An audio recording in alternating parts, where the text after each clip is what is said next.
Okay, so Road to Juarez. So it's multicultural. It's location. How hard was that?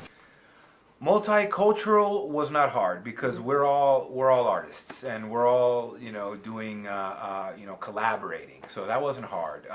What was hard was that sort of on a technical level, everything you had to do twice. Like you had to have a script that had English and had the Spanish translations. You try to get as many people that are bilingual as possible, and from a very technical level, it was tough because you had to do subtitles in both languages, and but what I tried to do was make the script as universal as possible to where it didn't matter where these kids were. You were in CSI Cyber are filming that right now. How was the transition from going to like this kind of film? Is mostly Spanish or what is it like? It's about 80-20 English. Correct. How was the transition? How did you prepare yourself for that? Well, first of all, I was not one of the bilingual people that they were able to convince to be in this movie. When I saw a cut of it a few years ago, or a year ago or so, and I was just thankful to finally figure out what everyone was saying. So I used the subtitles much to my advantage. I was like, oh my god, this is what this movie's about.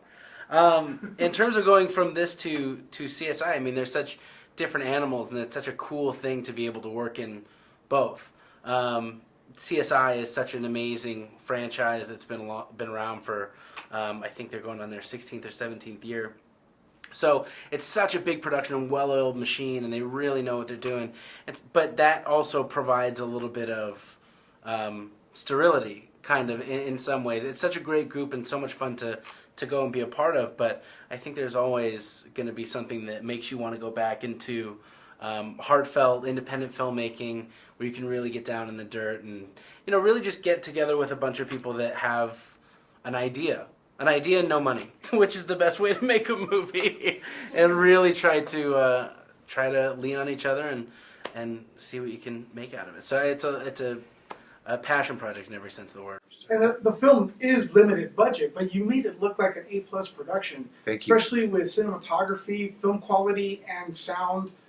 Could you give future directors a little bit of advice or tell us how you come about doing that?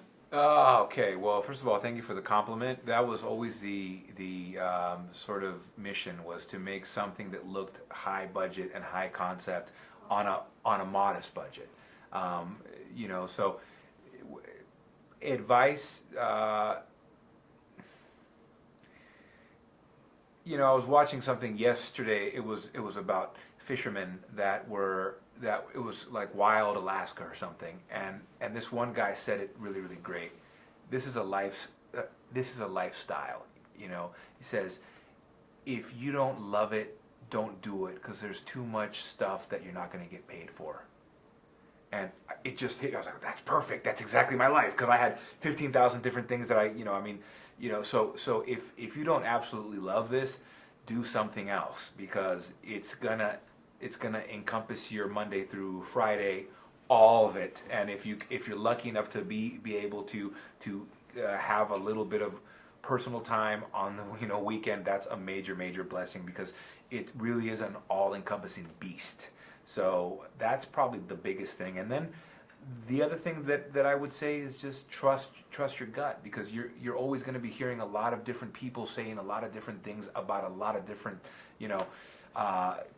in a lot of different places. And in the end, it's all about you got to go with that gut, with that voice that's just saying, this is right, this feels right, do this, and the rest you just kind of got to let it peel off, because there's so much of noise. In independent film especially, there are a lot of people